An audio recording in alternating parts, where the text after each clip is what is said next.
ஸ்ரீ குருபியோ நமக. அனைவருக்கும் நமஸ்காரம். நாளை ஹனுமத் ஜெயந்தி உற்சவம் கொண்டாடப்படுகிறது. நாம் இந்த நன்னாளில் ஹனுமன் எழுதிய ராமாயணம் பற்றி தெரிந்து கொள்ளலாம். மேலும் சுந்தரகாண்டத்திலிருந்து ஜெயபஞ்சகம் என்னும் 5 ஸ்லோகங்கள் ஒருவரை எல்லா விதமான இன்னல்களிலிருந்தும் விடுவித்து வாழ்க்கையில் சவால்களை எதிர்கொள்ளும் மன உறுதியை தருகிறது. மேலும் சுபிக்ஷத்தை தரவல்லது. அது நாம் இன்று பார்க்க உள்ள சுந்தரகாண்ட பிரார்த்தனை ஸ்லோகத்திலேயே அடங்கியுள்ளது. அதனால் நாம் இந்த தினத்தில் சுந்தரகாண்ட பிரார்த்தனை ஸ்லோகம் ஜெயபஞ்சகம் அடங்கிய ஸ்லோகத்தையும் பாராயணம் செய்து பலன் பெற்றிடுவோம். ராமாயண காவியத்தில் ராமனுக்கு அடுத்தபடியாக பேசப்படுபவன் ஹனுமன். பல ராமாயணங்கள், வால்மீகி ராமாயணம், கம்ப ராமாயணம், ஆனந்த ராமாயணம், அத்தியாத்ம ராமாயணம், துளசி ராமாயணம், இப்படி பல ராமாயணங்களை பார்த்திருக்கலாம், படித்திருக்கலாம். ஆனால் ஹனுமத் ராமாயணம் தெரியுமா? அதை பற்றி தான் நாம் தெரிந்து கொள்ள போகிறோம். இதை ஹனுமனே அருளியதாக சொல்லப்படுகிறது. ஸ்ரீ ராமனின் பட்டாபிஷேகம் நடந்து முடிந்தது. பின்னர் ஒரு நாள் இமயமலை சாரலில் ஒரு சிகரத்தின் மீது ஏறி நடந்து கொண்டிருந்தார் வால்மீகி முனி. சிகரத்தில் அந்த சரிவுகள் எல்லாம் பாறைகள் மேலும் அந்த கற்களின் மேலெல்லாம் கல்வெட்டுகளாக சில வாசகங்கள்லாம் பொறிக்கப்பட்டிருந்தன. அதையெல்லாம் படிக்க ஆரம்பித்தார் வால்மீகி முனி. அவருக்கு மெய்சிலிர்த்ததான். ஏன், அந்த வாசகங்கள்லாம் ஸ்ரீராமனின் வாழ்க்கை சம்பவங்களை சித்தரிப்பதாக அமைந்திருந்தன. இதெல்லாம் தான் எழுதிய ராமாயண வரிகளை விட கவிதை நயமும் கருத்து நயமும் மிக்கவையாக இருப்பதை உணர்ந்தார். பிரமித்தார் வால்மீகி முனிவர். இந்த கல்வெட்டுகளில் ஸ்ரீராமனின் கதை யார் உருவாக்கியிருப்பா அப்படின்னு நினைச்சுட்டே இந்த இமயத்தின் சிகரத்தை அவர் அடைந்த போது அங்க இன்னொரு ஆச்சரியம் அவருக்கு காத்திருந்தது. அங்கே அனுமன் யோக நிஷ்டையில் இருந்தபடி ஸ்ரீராமநாமத்தை ஜபித்துக் கொண்டிருந்தார். அவரது யோக நிஷ்டையை கலைக்க விரும்பாத வால்மீகி மகரிஷி தானும் ராமநாமத்தை ஜபிக்க தொடங்கினார். அந்த ராமநாம ஜபத்தை கேட்ட ஹனுமன் நிஷ்டையிலிருந்து விழித்தெழுந்தார். வால்மீகி முனிவரை வணங்கி நின்றார். ஹனுமனிடம் இந்த ராமகாவியம் கல்வெட்டுகளாக அமைந்துள்ளதே, அதன் வரலாற்றை பற்றி எல்லாம் கேட்டார் மகரிஷி. அதற்கு ஹனுமன் வினயத்தோட சொல்றார், ஸ்ரீராமனுடைய கல்யாண குணங்கள், அவருடைய பெருமைகள்லாம் எனக்கும் எழுதணும்னு ஆசையா இருந்தது. அதனால நான் தான் என்னுடைய நகத்தினாலேயே இதெல்லாம் செதுக்கினேன். யுகம் யுகமாக ஸ்ரீராமனுடைய கதை பேசப்பட வேண்டும்ன்றதுக்காக இந்த காரியத்தை நானே செய்தேன்னு அவர் சொல்றார். ஸ்ரீராமனை ரிஷியமுக பர்வதத்துல நான் சந்தித்தது முதல் பட்டாபிஷேகம் வரை எனக்கு தெரிந்த ராமகதையை நான் உருவாக்கினேன். யுகம் யுகமாக ராமனின் கதை பேசப்பட வேண்டும் என்பதற்காகத்தான் நான் இந்த காரியத்தை செய்தேன் அப்படின்னு வினயத்தோட சொல்றார். இருந்தாலும் தங்களுடைய ராமாயணத்துக்கு இது ஈடாகாதுன்னு சொல்லி பணிவோட சொல்றார். அப்போ வால்மீகி மகரிஷியோட கண்கள்ல இருந்து நீர் கசியறது அதை ஹனுமன் கவனித்தார். அதுக்கான காரணத்தையும் மகரிஷி கிட்ட பணிவோட கேட்கிறார். நான் ஏதானும் தவறாக எழுதியிருக்கேனா, இந்த காவிய வரிகள்ல ஏதேனும் தவறு இருந்தா சொல்லுங்கோ அப்படின்னு சொல்லி வேண்டி கேட்கிறார். அதை கேட்டோன்னு இன்னும் கண்ல நீர் பெருகிறது. எத்தகைய சிறப்பான காரியத்தை செஞ்சுட்டு எவ்வளவு தன்னடக்கத்தோட ஹனுமான் இருக்காரே அப்படின்னு சொல்லி அதை நினைச்சு பெருமிதம் அடைந்தார் வால்மீகி முகர்ஜி. ஹனுமா, நீ ராமனுடைய சிரேஷ்ட பக்தன். உன்னால இந்த கல்லில் பொறிக்கப்பட்ட ராமாயணத்துல ஏதானும் தவறு இருக்க முடியுமா? நீ எழுதிய காவிய வரிகளில் காணும் பக்தி பரவசம் என்னையே நெகிழ வைத்து விட்டதப்பா. அதனால இது என்னுடைய ஆனந்த கண்ணீர். நான் எழுதிய ராமாயணம் இதுக்கு இணையாகாது. உன் ராமாயணத்தை உலகோர் படிக்கும் போது என்னுடைய ராமாயணம் காலப்போக்கில் மறைந்து விடும் அப்படின்னு சொல்லி சொல்றார் வால்மீகி ரிஷி. அதை கேட்ட மாத்திரத்துல ஹனுமன் கண்கள்ல தார தாரையா நீர் சுரந்தது. உணர்ச்சி வசப்பட்ட ஹனுமான் பாறைகள்ல தான் செதுக்கி இருந்தார் இல்லையா அந்த ராமாயண காவியம், அந்த வரிகளை எல்லாம் தன்னுடைய வாழ்நாள எல்லாத்தையும் அழித்து விட்டாராமா. பின் வால்மீகி முனிவரை வணங்கி, தாங்கள் எழுதிய ஸ்ரீராம காவியமே மிக சிறப்பானது. அதுவே காலத்தால் அழியாதது. நான் செதுக்கியது வெறும் ஒரு உணர்ச்சிகளின் பிரதிபலிப்பு தான். தாங்கள் உருவாக்கியதுதான் ஸ்ரீராமனே பாராட்டிய காவியம். அதற்கு ஈடு இணை எதுவுமே இருக்காது அப்படின்னு சொல்லி அமைதியோட ஹனுமன் சொல்றார். அந்த ஹனுமனோட பக்தியை பற்றி வால்மீகி ஏற்கனவே தெரிந்து கொண்டிருந்தார் இல்லையா, அவருடைய தியாகத்தை இப்போ புரிந்து கொண்டு ஹனுமனை மனமாற வாழ்த்தினார். நீ எழுதிய ராமாயண எழுத்துக்களை எல்லாம் அழித்து விட்டாய். ஆனால் அந்த கருத்துக்கள் எல்லாம் என்னுடைய மனசுல ஆழமாக பதிந்து விட்டன. என்னுடைய ராம காவியத்துல நீ செதுக்கிய ராமகதையும் இடம்பெறும் அப்படின்னு சொல்லி வால்மீகி முனி ஹனுமனை வாழ்த்தி சென்றார். அதன்படி வால்மீகி ராமாயணத்தின் ஒரு பகுதியாக அமைந்தது ஹனுமத் ராமாயணம். ஹனுமன் கண்ட ராமனை இந்த காவிய வரிகளில் நம்மால் காண முடியும் அப்படின்னு சொல்லப்படுகிறது. ஹனுமன் வாயுபுத்திரன், சிவபெருமானின் அம்சாவதாரம். சூரியனை குருவாக கொண்டு 4 வேதங்களையும் சாஸ்திரங்களையும் கற்று அறிந்தவர். எளிமையே உருவானவர், அடக்கமானவர். அவரது திறமையையும் வலிமையையும் அவருக்கே தெரியாது. ராமாயண காவியத்தில் எங்கேயும் எப்போதும் கோபப்படாதவர் ஹனுமன் தான். இலங்கையை எரித்தது கூட கோபத்தினால் அல்ல, அது ராவணனுக்கு புத்தி கற்பிக்கவே தான் அப்படின்னு சொல்லப்பட்டிருக்கு. சீதா பிராட்டியால் சிரஞ்சீவி என்று ஆசீர்வதிக்கப்பட்ட ஹனுமன் இன்றைக்கும் சிரஞ்சீவியாக நம்மிடையே உழவிக்கொண்டே இருக்கிறார் என்றே சொல்லலாம். ஹனுமன் இருப்பது பெரிய 60 அடி உயர சிலையிலோ அல்லது அற்புதமாக கட்டப்பட்ட கோயிலிலோ மட்டுமல்ல, ஸ்ரீ ராமநாமம் எங்கெல்லாம் ஒலிக்கிறதோ அந்த இடத்திலெல்லாம் ஹனுமன் இருக்கிறார்.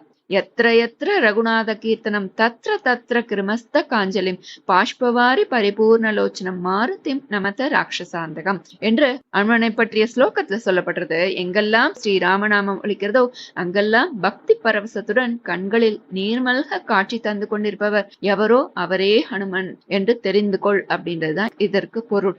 கடைசி வரியில உள்ள ராட்சசாந்தகம் என்பது அவர் நமது உள்ளத்தில் தேங்கியிருக்கும் ஆணவம், அகங்காரம், கோபம், துவேஷம் போன்ற ராட்சச குணங்களை எல்லாம் அழிப்பவர் என்பதை குறிக்கிறது.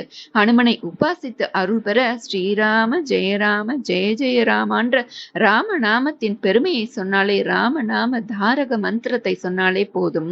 ஹனுமன் அந்த பக்தர்களுக்கெல்லாம் சேவகனாகி அருள் புரிவாராம். அஞ்சனை மைந்தனாம் ஹனுமனை வழிபடுவதால் நமது உள்ளத்தில் நேர்மை, தூய்மை, தியாகம், பக்தி, எளிமை, அடக்கம் போன்ற உயர்ந்த குணங்கள் எல்லாம் உருவாகி நம்மை உயர்த்துகின்றன அப்படின்னு சொல்லப்படுறது. சுந்தர காண்டத்தில் ஹனுமன் கடலை தாண்டுவதற்கு முன்பு சொன்ன ஸ்லோகத்துக்கு ஜெய பஞ்சகம் என்று பெயர். இதை சொல்லி வந்தால் வெற்றி உறுதி, தைரியம், மன வலிமை, தன்னம்பிக்கை, உறுதிப்பாடு மற்றும் அதிர்ஷ்டத்தை தரவல்லது. இதை தொடர்ந்து சொல்வதால் வீட்டில் செல்வம் பெருகும். இதன் பலன்களை சொல்லி முடியாது, அந்த அளவுக்கு இது சக்தி வாய்ந்ததொரு பலன் தரும் ஸ்தோத்திரம். இதை விவாக நிச்சயதார்த்தம் போது, கடன் தொந்தரவு இருக்கும் போது, நீதிமன்றங்களில் ஆபத்து காலங்களில், வழக்கு பிரச்சனைகள் இருக்கும்போது, இது மாதிரி எந்த பிரச்சனைகளாக இருந்தாலும் இதை சொல்வதால் விரைவில் தீர்வு கிடைக்கும் அப்படின்னு செங்காலிபுரம் அனந்தராம தீட்சிதர் இதை பரிந்துரைத்துள்ளார். அந்த ஜெய பஞ்சகமும் இந்த சுந்தரகாண்ட பிரார்த்தனை ஸ்லோகத்திலேயே இணைந்துள்ளது. அதனால் இந்த நன்னாளில் நாம் இந்த சுந்தரகாண்ட ஜெய பஞ்சகமும் இணைந்துள்ள இந்த சுந்தரகாண்ட பிரார்த்தனா ஸ்லோகத்தை பாராயணம் செய்யலாம். சுந்தரகாண்ட பிரார்த்தனா ஸ்லோகாஸ். मनोजवं मारुततुल्यवेगं जितेन्द्रियं बुद्धिमतां वरिष्ठं वातात्मजं वानरयूतमुख्यं श्रीरामदूतं शिरसा नमामि. अंजनानन्दनं वीरं जानकीशोकनाशनं कपीशमक्षहन्तारं वन्दे लङ्काभयङ्करं गोष्पदीकृतवाराशिं मशकीकृतराक्षसं रामायणमहामाला रत्नं वन्दे नीलात्मजं यत्र यत्र रघुनाथकीर्तनं तत्र तत्र किर्मस्तकाञ्जलिं बाष्पवारि परिपूर्णलोचनं मारुतिं नमत राक्षसान्तकं वन्दे वानरनारसिंहखगराट् क्रोडाश्ववक्त्राञ्चितं नानालङ्करणं त्रिपञ्चनयनं देदीप्यमानं रुचाम् हस्ताभैरसिकेटपुस्तकसुधा भाण्डं कुशाद्रीन्हलं खड्वाङ्गं पणिवृक्षधृद्दशभुजं सर्वारिगर्वापहम् सर्वारिष्टनिवारकं शुभकरं पिङ्गाक्षमक्षापकं सीतान्वेषणतत्परं कपिवरं कोटीन्दुसूर्यप्रभं लङ्काद्वीपभयङ्करं सकलदं सुग्रीवसम्मानितं देवेन्द्रादिसमक्तदेवविनुतं काकुत्स्थदूतं भजे बुद्धिर्बलं यशोधैर्यं निर्भयत्वमरोगता अजाड्यं वाक्पटुत्वं च हनुमच्चरणात् भवेत्। नमोऽस्तु रामाय स लक्ष्मणाय देव्यै च तस्यै जनकात्मजायै नमोऽस्तु रुद्रेन्द्रयमानिलेभ्यो नमोऽस्तु चन्द्रार्कमरुद्गणेभ्यः। जयत्यतिबलो रामो लक्ष्मणश्च महाबलः राजा जयति सुग्रीवो राघवेणाभिपालितः दासोऽहं कौसलेन्द्रस्य रामस्याक्लिष्टकर्मणः हनुमान् शत्रुसैन्यानां निहन्ता मारुतात्मजः न रावणसहस्रं मे युद्धे प्रतिबलं भवेत्। शिलाभिस्तु प्रहरतः पादपैश्च सहस्रशः अर्दयित्वा पुरीं लङ्काम् अभिवाद्य च मैथिलीं समृद्धार्तो गमिष्यामि मिषतां सर्वरक्षसां तस्य सन्नादशब्देन ते भवन् भयशङ्किताः ददृशुश्च हनुमन्तं सन्ध्यामेघमिवोन्नतं धर्मात्मा सत्यसन्धश्च रामो दाशरथिर्यदि पौरुषे च प्रतिद्वन्द्वः शरैनं जहि रावणिं सकृदेव प्रपन्नाय तवास्मीति च याचते अभयं सर्वभूतेभ्यः ददाम् एतत् व्रतं मम इति श्री சுந்தரகாண்ட பிரார்த்தனா ஸ்லோகா சமாப்தா. ஸ்ரீ குருப்யோ நமः. இத்துடன் இந்த நன்னாளில் முழு சுந்தரகாண்டமும் பாராயணம் செய்த பலன் தரும் ஸ்ரீ ராகவேந்திர சுவாமிகள் அருளிய ஏகஸ்லோகி சுந்தரகாண்டம் பாராயணம் செய்வோம். மந்த்ராலய மகான் ராகவேந்திரர் அருளிய ஏகஸ்லோக சுந்தரகாண்டம். ஏகஸ்லோகி சுந்தரகாண்டம். यस्य श्री हनुमान् अनुग्रह बलात् तीर्णां बुधिर्लीलया लङ्कां प्राप्य निशाम्य रामदयितां भङ्क्त्वा वनं राक्षसान् अक्षादीन् विनिहत्य वीक्ष्य दशकं दग्ध्वा पुरीं तां पुनः तीर्णाब्धिः कपिभिर्युतो यमनमत्तं रामचन्द्रं भजे.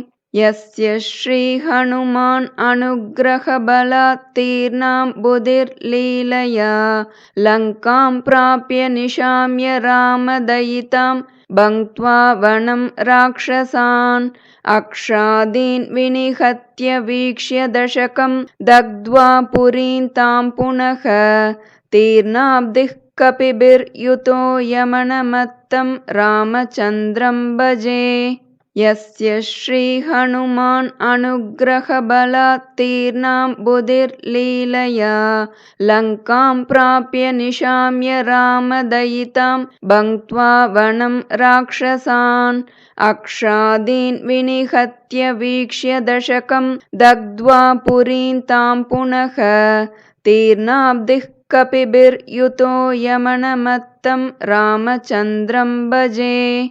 इति श्री राघवेन्द्र स्वामी विरचितम् एकश्लोकी सुन्दरकाण्डं सम्पूर्णम्. ஸ்ரீ குருப்யோ நமः. ஹரிஹி ஓம். இன்றும் நாளையும் அனைவரும் தவறாமல் இதை பாராயணம் செய்து சகல நன்மைகளையும் பெற்றிடுவோம். நல்லதே நடக்கும். நமஸ்காரம்.